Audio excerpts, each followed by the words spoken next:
Hey Alishba, what's next? Well, it's not a song or a dance. It's actually a skit. तो लीजिए आप सबके सामने प्रस्तुत है एक हास्य विज्ञात्मक कहानी पर आधारित एक नाटक जिसका नाम है जामुन का पेड़ एंड या it is directed by Nirupama ma'am and Anima ma'am. इससे प्राकृतिक संपदा पर भी बुरा प्रभाव पड़ता है। यहाँ व्यापार विभाग का लॉन काफी बड़ा है जहाँ अनेक छोटे बड़े पेड़ हैं। तूफान ने यहाँ भी बहुत तबाही मचा दी है। सुबह माली आकर बगीचे का जायजा लेता है। कल इतना बड़ा तूफान आया था, पूरे बगीचे को नष्ट कर दिया, सत्यानाश कर दिया। ये सब पेड़ सब नष्ट हो गए। अरे ये जामुन का पेड़ भी गिर गया और उसके नीचे का आदमी दबा पड़ा है। चपरासी सुनो, जामुन के पेड़ के नीचे का आदमी दब गया है। जामुन के पेड़ के नीचे का आदमी दब गया है। क्या आदमी दब गया है? पेड़ गिर गया है? लॉन में पेड़ गिर गया है और उसके नीचे आदमी दब गया है। क्या? एक पेड़ गिर गया है? चलो मैं आती हूँ। बेचारा जामुन का पेड़ इतना फलदार था और इसकी जामुनें कितनी रसीली होती थी। मैं फलों के मौसम में झोली भर भर कर ले जाता था। मेरे बच्चे इसकी जामुनें बड़ी खुशी से खाते थे। अरे तुम सब इस पेड़ पर ध्यान दे रहे हो? पेड़ के नीचे दबे हुए आदमी को तो कोई देखो। अरे जिंदा भी है कि मर गया? अरे भाई कैसी बात कर रहे हो? मर गया होगा। इतना भारी पेड़ जिसके पीठ पर गिरे वह वाला कैसे बच सकता है? अरे नहीं, मैं जिंदा हूँ। अरे यार तो जिंदा है। जिंदा है तो फिर पेड़ को हटाकर आदमी को जल्दी से निकाल लेना चाहिए। मुश्किल मालूम पड़ता है। इस पेड़ का तना बहुत मोटा और वजनी है। क्या मुश्किल है? अगर सुपरिटेंडेंट साहब हुक्म दे तो 15-20 माली क्लर्क और चपरासी लगाकर इस पेड़ को हटाया जा सकता है। माली ठीक कहता है, लगाओ जोर, हम तैयार हैं। ठहरो, मैं पहले अंडर सेक्रेटरी से तो पूछ लूं। अरे इस प्रकार सुपरिंटेंडेंट इस केस की एक फाइल बनाता है और अंडर सेक्रेटरी के पास भेज देता है। फिर अंडर सेक्रेटरी डिप्टी सेक्रेटरी के पास, फिर जॉइंट सेक्रेटरी के पास, फिर मिनिस्टर के पास यह फाइल पहुंच जाती है। अब इसी में आधा दिन बीत जाता है। अब इस तरह अनेक टेबलों से गुजरती हुई यह फाइल पुनः व्यापार विभाग के सुपरिंटेंडेंट के पास आती है और यह फाइल लिए लॉन में आता है। हम लोग खुद इस पेड़ को नहीं हटा सकते क्योंकि हम लोग व्यापार विभाग से संबंधित हैं और यहाँ तो एक पेड़ की समस्या है जो कृषि विभाग के अधीन है। इसीलिए मैं इस फाइल को अर्जेंट मार्क करके कृषि विभाग में भेज रही हूँ। वहाँ से उत्तर आते ही इस पेड़ को हटवा दिया जाएगा। चपरासी जाओ यह फाइल कृषि विभाग को दे आओ। इस प्रकार फाइल को कृषि विभाग भेज दिया जाता है।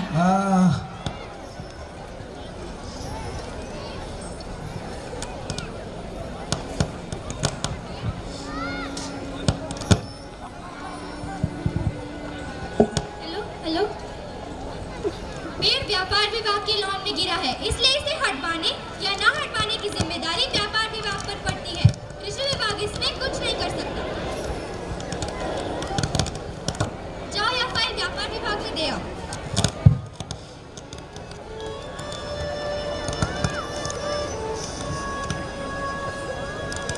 क्या यह पेड़ व्यापार विभाग के लॉन में गिरा है? कृषि विभाग इसमें कुछ नहीं कर सकता। पेड़ों को हटवाने या न हटवाने की जिम्मेदारी कृषि विभाग को होती है। इसका व्यापार विभाग से कोई संबंध नहीं। चपरासी जाओ यह फाइल कृषि विभाग को दे आओ। फिर से इस फाइल को कृषि विभाग भेज दिया जाता है। अरे तुम ये फाइल फिर यहाँ ले आए। ठीक है कोई बात नहीं, दो। हमारा विभाग इसमें कुछ नहीं कर सकता क्योंकि यह एक फलदार पेड़ का मामला है और कृषि विभाग अनाज और खेती बाड़ी के मामलों में फैसला लेने का हकदार है। चूंकि यह एक फलदार पेड़ है इसलिए यह हॉर्टिकल्चर डिपार्टमेंट के अंतर्गत आता है। जाओ यह फाइल हॉर्टिकल्चर डिपार्टमेंट में दे आओ। अब इतने में रात हो गई।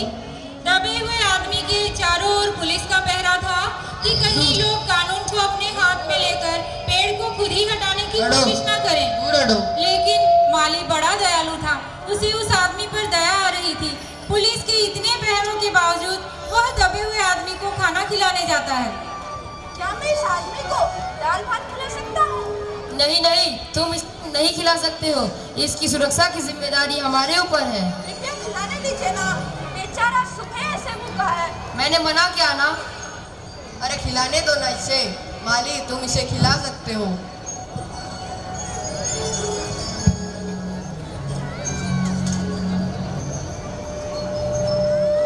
कैसे हो? समझ सकता हूँ, तकलीफ तो हो रही होगी, लेकिन तुम चिंता मत करो, अभी तुम्हारी फाइल चल रही है। उम्मीद है कल तक फैसला आ जाएगा। अच्छा सुनो, इस शहर में तुम्हारा कोई रिश्तेदार है?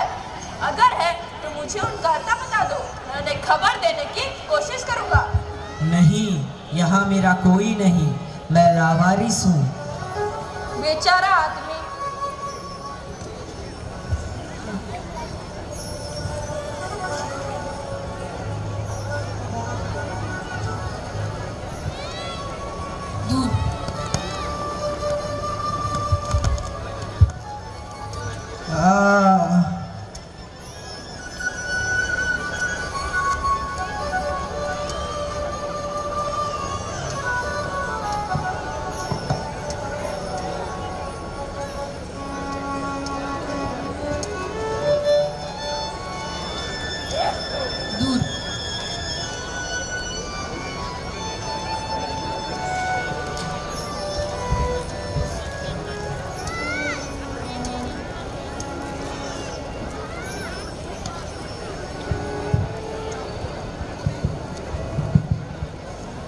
दूसरे दिन हॉर्टिकल्चर डिपार्टमेंट से जवाब आया। जवाब बड़ा कड़ा और व्यंग्यपूर्ण था। हॉर्टिकल्चर डिपार्टमेंट का सेक्रेटरी साहित्य प्रेमी जान पड़ता था। उसने अपने साहित्यिक अंदाज में कहा, आश्चर्य है, इस समय जब हम पेड़ लगाओ स्कीम को उच्च स्तर पर चला रहे हैं, हमारे देश में ऐसे सरकारी अफसर हैं जो पेड़ को काटने का सुझाव देते हैं, और वह भी एक फलदार पेड़ को, और वह भी एक जामुन के पेड़ को, जिसके फल जनता बड़े चाव से खाती है। हमारा विभाग किसी भी हालत में एक फलदार वृक्ष को काटने की इजाज़त कभी भी नहीं दे सकता।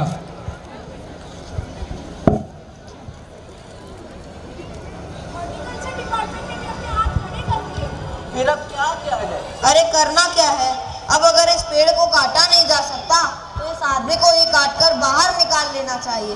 हाँ हाँ हाँ हाँ, यह देखिए, अगर इसे ठीक बीच से यानी धड़ के स्थान से काटा जाए तो आधा आदमी इधर और आधा आदमी इधर से निकल आएगा और पेड़ वहीं का वहीं रहेगा। मगर इस तरह तो मैं मर जाऊंगा। यह भी ठीक कहता है। क्या ठीक कहता है? क्या आप जानते नहीं कि आजकल प्लास्टिक सर्जरी ने कितनी उन्नति कर ली है? और मैं तो समझता हूँ कि अगर इसे बीच से काटकर अलग भी कर दिया जाए तो प्लास्टिक सर्जरी से इसे वापस से जोड़ा जा सकता है। ठीक है, तो फिर मैं इस फाइल को मेडिकल डिपार्टमेंट में भेज रही हूँ। चपरासी जाओ, यह फाइल मेडिकल डिपार्टमेंट को दो। इस प्रकार इस केस की फाइल को अब मेडिकल डिपार्टमेंट भेज दिया जाता है। डॉक्टर साहिबा, हमें व्यापार विभाग से यह खबर मिल रही है, आंधी आने के कारण जामुन का पेड़ गिर गया है और उसके नीचे एक आदमी दब गया है, तो आप फौरन जाइए और उसकी प्लास्टिक सर्जरी के लिए जांच चाहिए। इस प्रकार मेडिकल डिपार्टमेंट ने अपने सबसे योग्य सर्जन को दबे हुए आदमी की जांच पड़ताल के लिए भेज दिया।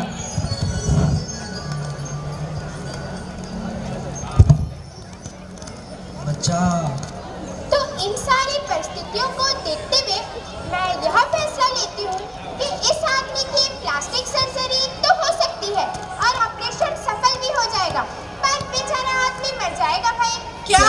तब आदमी मर जाएगा? अरे आदमी मर जाएगा?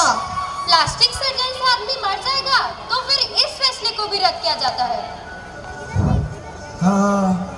अब फाइल को आगे बढ़ा दिया जाता है। माली दबे हुए आदमी को खाना खिलाने आता है। सुनो, अब मामला ऊपर चला गया है। सुना है कल सारे सेक्रेटरियों की मीटिंग होने वाली है और तुम्हारा केस उधर रखा जाएगा। उम्मीद है सब ठीक हो जाएगा।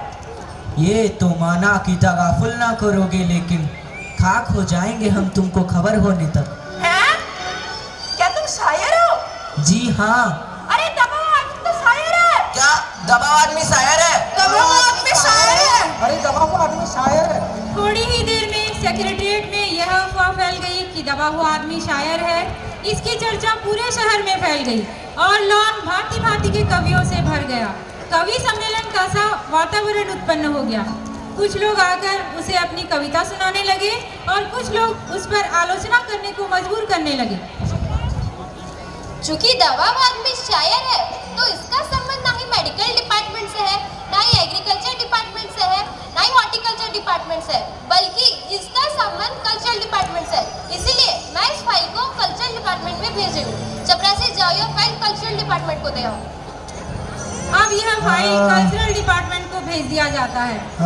अगले दिन उसका सेक्रेटरी आकर दबे हुए आदमी का इंटरव्यू लेता है।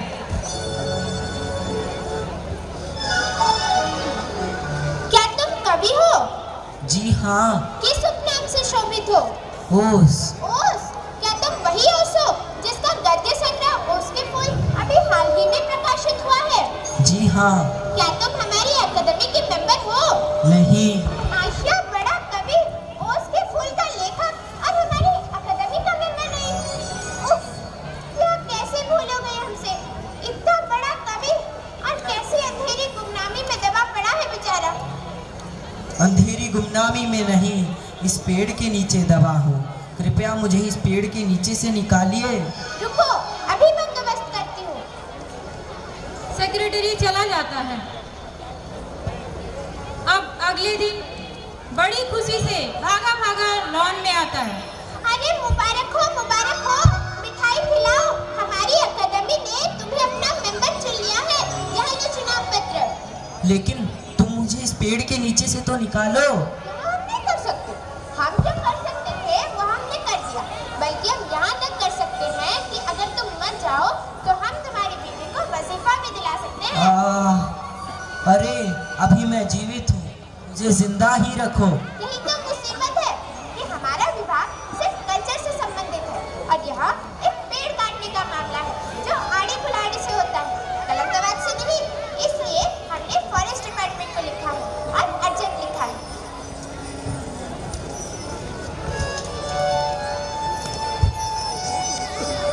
सुनो, कल फॉरेस्ट डिपार्टमेंट के लोग आकर इस पेड़ को काट देंगे और तुम्हारी जान बच जाएगी। माली बहुत खुश था, लेकिन दबे हुए आदमी का स्वास्थ्य जवाब दे रहा था। मगर वह किसी न किसी तरह अपने जीवन के लिए लड़े जा रहा था। कल सवेरे तक किसी न किसी तरह उसे जीवित रहना है। अब दूसरे दिन जब फॉरेस्ट डिपार्टमेंट के आदमी आरी कुल्हाड़ी लेकर आए। चलो, हमें एक जामुन के पेड़ को काटना है। इसी पेड़ को काटना है हमें।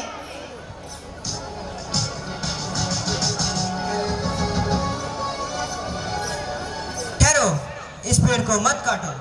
विदेश विभाग से हुक्म आया कि इस पेड़ को न काटा जाए।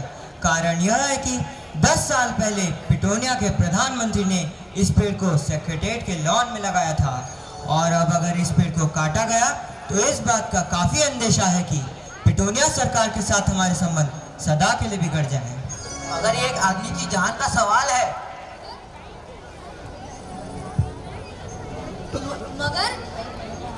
मगर दूसरी ओर दो राज्यों के संबंधों का सवाल है। और यह भी तो समझो कि पिटूनिया सरकार हमारे राज्यों को कितनी सहायता करती है। क्या हम उनके मित्रता के खातिर एक आदमी के जीवन का बलिदान नहीं कर सकते? हाँ, तब तो इस आदमी को मर जाना चाहिए। हाँ, इसे मर जाना चाहिए। शाम को प्रधानमंत्री विदेश दौरे से लौट रहे हैं। उनके आने पर सारे सेक्रेटरीट की मीटिंग बुलाई जाएगी। उस मीटिंग में हमारा विभाग इस फाइल को सबके सामने रखेगा और प्रधानमंत्री का जो फैसला होगा वही सबको स्वीकार होगा। बचाओ। शाम को विदेश विभाग उस केस की फाइल को प्रधानमंत्री के सामने रखता है। फिर प्रधानमंत्री और सारे सेक्रेटरी उस पर चर्चा करते हैं। उसके बाद प्रधानमंत्री उस पर एक बहुत बड़ा फैसला लेते हैं। प्रधानमंत्री ने इस पेड़ को काटने का हुक्म दे दिया है और इस मामले की सारी अंतर्राष्ट्रीय जिम्मेदारी अपने सिर ले ली है। यह लो। माली, इस पेड़ को काटने का हुक्म आ गया है। ये लो। अरे सुनते हो, कल इस पेड़ को काट दिया जाएगा। और सुनो, तुम इस संकट से छुटकारा पालोगे। आज तुम्हारी फाइल पूर्ण हो गई। था। आंखों की पुतलियां निर्जीव और चींटियों की एक लंबी बात उसके मुंह में जा रही थी। आज उसके जीवन की भी फाइल पूर्ण हो चुकी थी।